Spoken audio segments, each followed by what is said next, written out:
제가 개척을 하고 나서 좋은 점이 한두 개가 아닌데, 그 중에 몇 가지를 꼽자면, 그 중에서도 단연 으뜸이 되는 것 중에 하나가, 어, 말씀을 조금 더 깊이 있게 볼 수 있다는 점입니다. 그 전에는 어, 바쁘게 돌아가는 일상 속에 감당해야 하는 설교가 많다 보니까, 어, 요리로 치면, 여러분들 막 요새 방송에서 주방을 많이 보잖아요.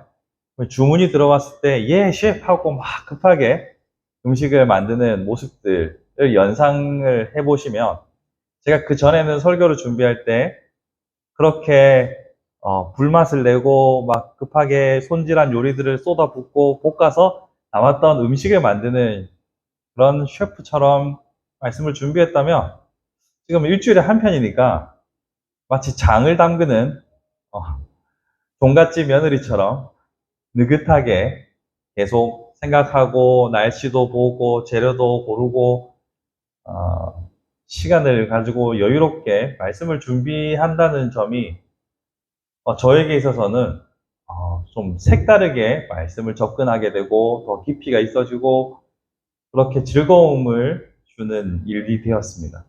이게 제가 일주일에 한 편을 설교하면서 얻게 된 유익이죠. 그렇게 말씀을 보다 보니까 평소에 알던 말씀이지만 조금 다른 관점으로 보이기 시작했습니다. 이건 왜 이렇지? 이게 어떻게 이렇게 연결될까? 이런 이야기들. 특별히 오늘 우리가 읽었던 본문도 보시면 7절부터 12절까지 하나의 단락으로 묶여 있습니다. 여러분 성경을 읽으실 때 보면 앞에 동그라미 있어요. 7절 앞에 동그라미 있고 13절 앞에 동그라미 있죠. 이 동그라미부터 다음 동그라미까지 보통 대개는 하나의 이야기 묶음입니다. 단락입니다. 그러니까 그 안에서 기승전결을 우리가 찾아내고 그 하나의 이야기를 읽어내는 것이 참 중요한데요. 7절부터 12절까지의 하나의 이야기 묶음을 잘 보시면 여러분이 너무나도 잘 알고 있는 두 가지의 이야기가 섞여 있는 것을 보게 됩니다. 하나는 구하라, 그리하면 너에게 주실 것이요 라는 응답에 대한 이야기 하나. 그리고 12절에 남에게 대접을 받고자 하는 대로 너희도 남을 대접하라. 흔히 황금률이라고 말하는 이야기 하나, 두 개의 주제가 하나의 이야기 묶음 속에 같이 존재하고 있음을 우리는 보게 됩니다. 그러면 왜 이 두 가지의 이야기가 어떤 연관성을 가지고 있고 어떻게 하나의 이야기 묶음으로 묶일 수 있는지 이해하는 것이 필요하겠죠. 저도 그런 의문이 들었습니다. 그냥 평소 같으면 이 말씀이지 이렇게 보던 것이 왜 이 두 이야기가 하나의 묶음으로 엮여 있을까를 고민해 보았더랬죠. 저의 고민을 여러분과 함께 나눠 보고자 합니다. 먼저 본문을 보시면 구하라 그리하면 너에게 주실 것이요 찾으라 그러면 찾을 것이요 두드리라 그럼 열릴 것이다. 우리는 이 말씀을 많이들 오해해 왔습니다. 사람들이 필요에 따라서 이 말씀을 많이 썼죠. 그럼 곡해라고 합니다. 그러니까 마치 하나님이 백지수표를 우리에게 건네신 것처럼 이 말씀을 이해해 왔습니다. 하지만 저와 함께 이 바른교회를 쭉 지내오신 분들은 아시겠지만 단순히 그렇게 백지수표를 우리에게 위임하신 것은 아니라는 것을 여러분도 눈치껏 아시리라 생각합니다. 왜냐하면 그 앞장에서 33절에 6장 33절에서 그런즉 너희는 먼저 그의 나라와 그의 의를 구하라 그리하면 이 모든 것을 더하시리라. 먼저 그 나라와 그 의를 구하라고 하셨죠. 당연히 단순하게 우리에게 백지수표를 위임하신 것이 아니라 하나님께서는 우리가 구해야 할 바가 무엇인지를 알려주셨습니다. 그리고 그것이 주기도문이라는 형태로 예수님께서 알려주셨고 반복해서 우리가 마땅히 구할 것이 무엇인지를 알려주십니다. 그리고 야고보서 4장 3절을 보시면 너희가 구하여도 받지 못하는 것은 잘못 구하기 때문이다 라고 말하고 있는데요.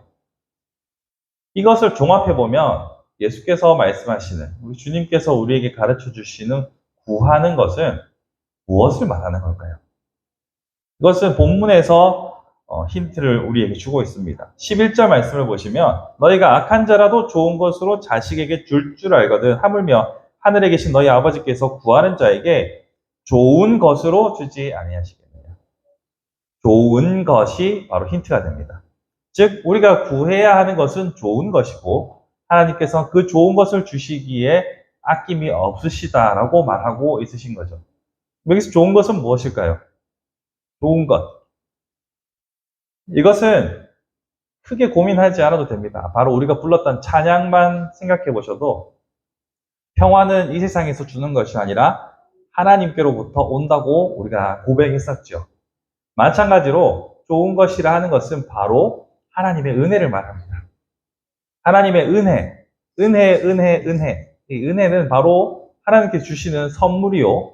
우리가 값으로 혹은 우리의 선행으로 살 수 없는 것을 하나님께서 거저 주신 것입니다. 바로 구원을 말하는 것이요. 그 구원으로부터 파생된 하나님과의 관계, 그리고 그 관계 속에서 오는 평안, 자유, 그 모든 것들이 다 이 좋은 것으로 함축해서 설명할 수 있습니다. 그러니 33절에서 말했던 먼저 그 나라와 그 의를 구하는 것처럼 좋은 것을 구하는 자에게 모든 것을 다 채워주신다라는 예수님의 가르침이 여기서 지금 방점을 찍고 있는 겁니다. 우리는 자꾸 우리의 생각으로 악한 것을 구합니다. 좋은 것과 상반되게 우리의 필요를 구하죠. 물론 주께서는 그런 필요를 구하는 기도도 하라고 하십니다만 우리가 구해야 할 것은, 궁극적으로 구해야 할 것은 그런 것들이 아니죠. 우리는 기본적으로 타락한 존재요. 여전히 죽기까지는 우리 죄의 본성과 싸워야 하기 때문에 우리가 구하는 것이 오늘 본문에 나오는 뱀이나 돌과 같은 것일 수도 있습니다. 자, 보시면 생선을 달라는데 뱀을 줄 사람이 있겠느냐? 또 떡을 달라는데 돌을 주며 반대로 우리가 구하는 것이 떡이라고 생각했으나 좋은 것에 비교했을 때 돌일 수도 있고요. 우리가 생각했을 때 생선이라고 구했던 것이 뱀일 수도 있습니다. 왜냐하면 좋은 것은 오직 중생한 자에게만 보이는 특권이기에 우리가 구하는 것이 잘못될 가능성도 충분히 있습니다. 그러기에 우리는 오직 하나님께로부터 나오는 좋은 것들을 소망하고 갈망하며 그 모든 것을 더하시는 하나님의 은혜를 간구해야 합니다. 자, 그러면 뒤에 황금률, 네가 대접받고자 하는 대로 대접하라는 또 어떻게 연결될까요? 먼저 우리가 앞에서 예수 그리스도께서 기도에 대해서 가르치시고 우리의 삶에 대해서 가르치시면서 모든 것을 채우신다고 했죠. 즉 하나님께서 긍휼한 아버지가 되셔서 자녀된 우리의 모든 필요를 채우고 있으시기 때문에 하나님께만 구하고 이웃에게는 요구하지 않는, 아무것도 바라지 않는 사랑을 베풀라라는 말씀으로 귀결하기 위해서 이 말씀을 하신 겁니다. 황금률, 너희가 대접받고자 하는 대로 대접하라. 이 말 속에 숨은 의미는 너희는 이미 하나님께로부터 충분히 받고 있으니 무엇을 요구하는 관계로 이웃과 관계하지 말고 바라는 것 없이 그저 사랑을 실천하라고 말씀하시는 겁니다. 사랑과의 관계에 있어서 제일 걸림돌 중에 하나는 서로의 욕심이 충돌할 때죠. 내가 있는 그대로의 그 사람을 바라보는 것이 아니라 무언가를 요구하기 시작할 때 관계는 틀어집니다. 그래서 연애와 결혼이 달라지는 거죠.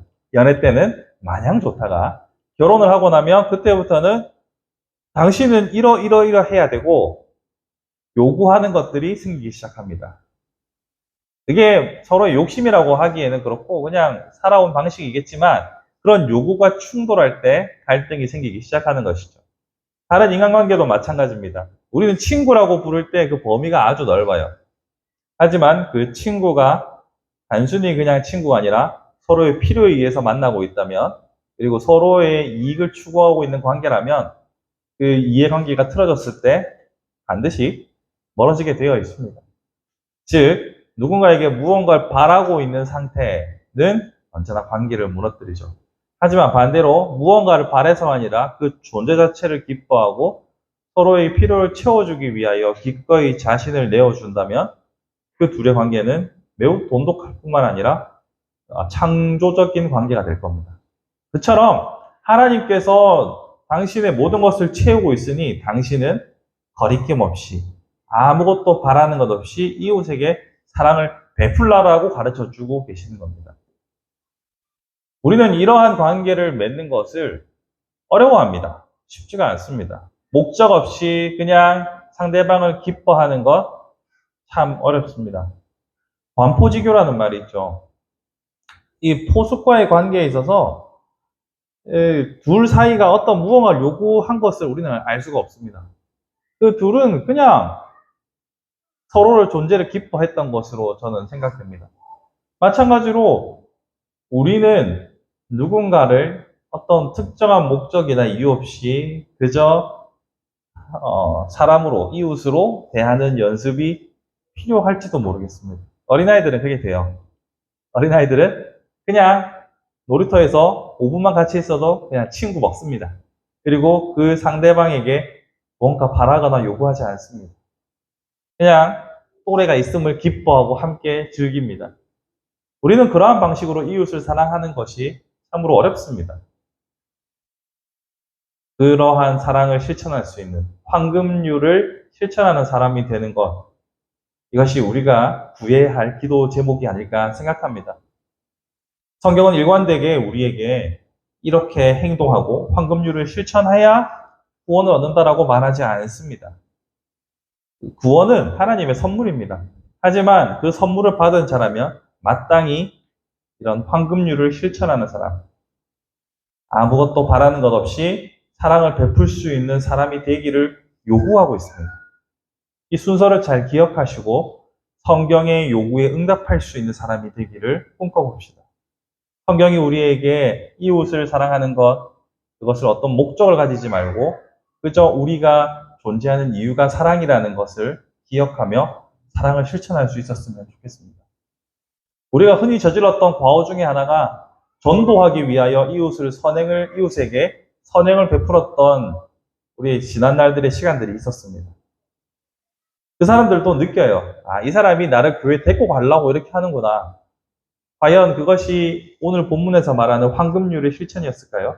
물론 우리는 그렇게 말할 수 있어요. 가장 귀하고 가장 소중한 복음을 내가 너에게 넣어주기 위해서 이런 것이다 라고 항변하겠지만 사실 그 사람은 당신이 나를 사랑해서가 아니라 당신이 전도 왕이 되기 위해서 내게 그런 것이 아닙니까? 라고 반문했을지도 모릅니다. 그런 반문을 들어보기도 했었고요. 정말 어떤 목적으로서가 아니라 어떤 수단으로서 사람을 대하는 것이 아니라 내가 사랑을 받은 자로서 그 사랑을 실천할 수 있는 삶, 중생한 자의 삶을 살아가기를 꿈꾸며 하나님, 내 모든 것을 더하시는 하나님의 은혜를 기뻐하며 아무것도 묻지도 따지지 않고 이웃을 사랑할 수 있는 참 제자가 되게 하옵소서. 이러한 삶의 태도로 살아갈 수 있는 저와 여러분이 되었으면 좋겠습니다.